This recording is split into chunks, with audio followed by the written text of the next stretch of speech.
So we're bigger than some European countries, and just as a region in Australia. I mean, in Mimley, it maybe rains 3 or 4 times a year. That's really rare for this photo. Yeah. Well, I think we'll be around. Sally will be around all week. So please feel free to come up to any of us during your tour through the exhibition and ask questions. And we welcome all of you to enjoy Mapa Wiya, Your Map's Not Needed. So thank you very much. My name is Sally Scales. I'm from the APY lands, which stands for the Anatjari Nº lands. I am the spokesperson for the APY Art Centre Collective. We look after the 7 art centres in the APY lands, as well as the 2 galleries that we have, one in Sydney, one in Adelaide, as well as an art centre in Alice Springs and in Mudijula community, which is Marich Arts and Jumpy Desert Weavers. And we had an opportunity to really show something unique to Houston audiences, Texas audiences, and we took the opportunity to work with the Fondation Opale and show one of the best collections of Aboriginal contemporary art from Australia that actually is not in Australia but in Lens, Switzerland. The Fondation Opale has been a wonderful collaborating institution, and we're extremely pleased to be working with them. The collection of Bérengère Primat is a world-class collection. It's one of the very best collections in the world of Australian Aboriginal art. We had, at an early stage, the team from the Menil Collection, including Curator Paul Davis, visiting the Fondation Opale in Switzerland. And it was really a collaboration. So we were able to show them the very best works of Aboriginal art, and it was really a matter of selecting together the very best work. We're very grateful that we've had this opportunity, and we have to thank the Fondation Opale. I mean, this is their collection. Bérengère Primat has done an amazing job acquiring a lot of Aboriginal works from across Australia, and for that door to be opened with the foundation, and then in a sense this extension to the Menil, and having a chance to come over, it's been a wonderful experience. My name is Paul Davis, and I'm Curator of Collections at the Menil Collection. The Menil is a world-class institution. It's a museum that was founded in 1987 by John and Dominique de Menil, and it sits in this wonderful residential area in the middle of Houston, and it's free and open, accessible to the public. Some of the uniqueness comes from the founders who come from France originally during World War II. And they brought with them, an amazing eye, and we're very fortunate that they were avid collectors and developed a wonderful collection that not only spans modern contemporary art, but has one of the most important collections of Pacific Island art in Texas. And of course, you can't get away from the fact that this is one of the best surrealist collections in the world. It is tremendously important to have Aboriginal here at the Menil Collection in Houston. To start with, Aboriginal art hasn't been shown that much in the United States, in Europe, so there is still a lot of work to be done to present Aboriginal art in contemporary art museums. It is a contemporary art, of course. Why the Menil Collection? Well, the Menil Collection, if you look at its collection, some of the oldest works of art go back some thousands of years. The very oldest is even 15,000 years old. It is a bone, a carved bone. They have works of art from all across the world, but they haven't shown Aboriginal art yet. So Aboriginal art is as well contemporary art, but at the same time it has a pedigree of many tens of thousands of years. So in that sense it is at the same time prehistory and contemporary art, which makes it quite unique. I'm Georges Petitjean. I'm the curator of the collection Bérengère Primat. That is the basis of the Fondation Opale in Switzerland. Some of the pictures in the exhibition, and I'm thinking of the work of Ronnie Tjampitjimpa, for instance, will ring a bell with American visitors, because visually it's very reminiscent of op art and the work of Frank Stella. for general visitors to the Menil, who may not have an art historical background and may not even have an Australian background,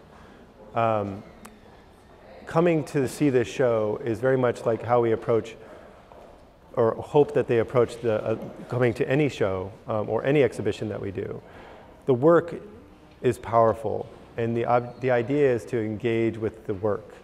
Whether or not you understand the full background or the full history of that work is not necessarily the point of the exhibition.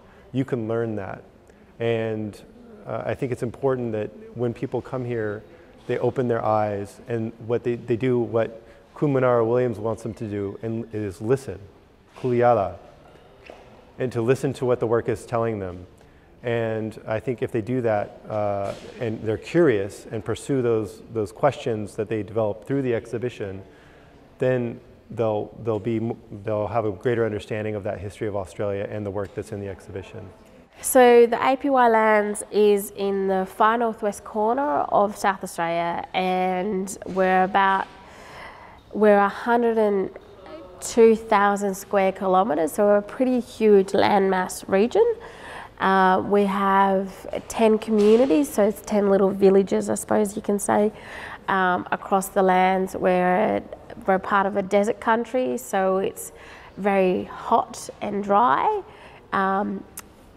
But unlike Houston, we don't have humidity, which I really enjoy. The other piece that we have from the APY Lands is Mike Williams' piece, which is where the title Mapa Wiya comes from. You know, your map's not needed, and he was very much a political man who was involved with the land rights, involved in all of that sort of stuff. And so his piece, which he's done on the mailbags, which is, it says on there, it's an offence to write or draw on this, and he's crossed out bag and wrote Manta and Jukurpa, which means like this land is Aboriginal land. It's really much a political statement in the fact that sovereignty was never ceded, this country is ours, your map's not needed. So for me as a curator, what really attracted me to this exhibition and the theme of the exhibition was the idea of country and the idea of Indigenous land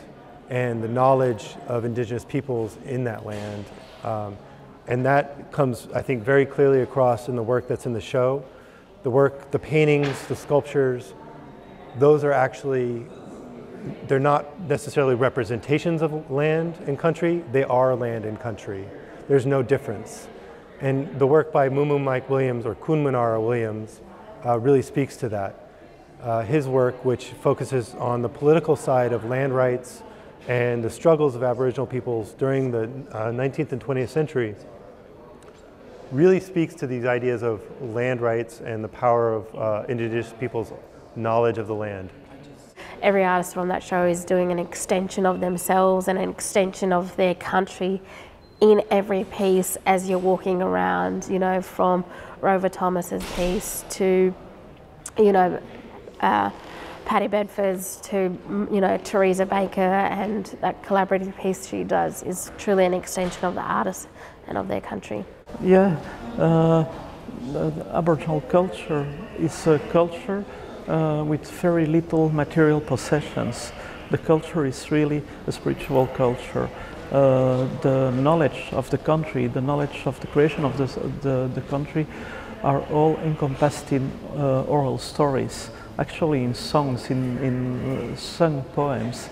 So these paintings, after all, even if they are contemporary creations, they are visualizations of poems, of sung poems. And in that sense, they are material presentations of something that at the very core, at the very basis, is totally immaterial. In the APY Lands, we've got artists who do pottery works, and there's one of the colours that is used by some of the artists is what they'll actually do is collect the soot from after it's rained and the muddy land, when that's dried, the clay layer, they collect that and then they grind that into a pigment, I suppose, and then they will use that in their pottery works for the colour. We still do punna works, we still do wooden work, so the spears, the tools, the piti, the bowls, or the kulaman still use, we still make those, and that's very much still from the land and from nature. We use acrylic because it's durable, it's bendable. We can't transport pieces like that, frames across the country, because it would cost a lot of money. So we use as acrylics because when we roll it, unroll it, all of that. So one of my favorite pieces in the show is it's called Post Bag, which the title is not very seductive, perhaps, but it's very powerful because what the artist has done, Kunmanar Williams, has taken a post bag, an Australian official document from the government, and usurped it and taken it and written and painted on it. And what he's done is utilize it for his own purposes and turned it into an Aboriginal object. So he makes the bag about the land and the dreaming, which is a really general way of characterizing what the Chukupra is. The Chukupra is the underlying philosophy, cosmology for Aboriginal peoples, and it's the way they associate with the land and through the land. And so his painting on this post bag is extremely powerful, and it's hung by a spear, or a kulata. And these are objects that are used for hunting and they're used for defense. And in a sense, this found object that he transforms into an artwork becomes a statement of power and defense of the Aboriginal knowledge and ownership or custodianship of the land. Well, I do have many favorite pieces in the exhibition. I've been talking about Ronnie Tjampitjimpa, and probably my favorite pieces are the three fabulous works by Ronnie Tjampitjimpa. If I was to have a favourite, it would actually be my grandmother, Wiya Burton. She's 97. She is a powerhouse painter. I would recommend everyone look up her. She's from an art centre called Jala Arts, and she's incredible. And recently, Jala Arts had a show in New York, which was Jala and Yaritje Young's piece, which is behind us. So my grandma and Yaritje are from the same art centre, Jala Arts, which is from Armada Community, and Yaritje is a fantastic contemporary artist where when you go through the show, her piece is unlike anything else. The colours, the ink work that's comes through, on top of the layering that she does on the piece, it's striking, it's bossy, it's in your face, but in a very gentle and inquiring way. I think you look at it and go, but it's the powerhouse of Yaritje comes through. I saw that the Rolling Stones visited here. I wasn't here, but apparently they had a wonderful time touring the exhibitions that were on view. And yeah, it's not just the Rolling Stones, but we have Beyonce coming here. We have lots of really well-known, famous celebrities coming through the Menil Collection.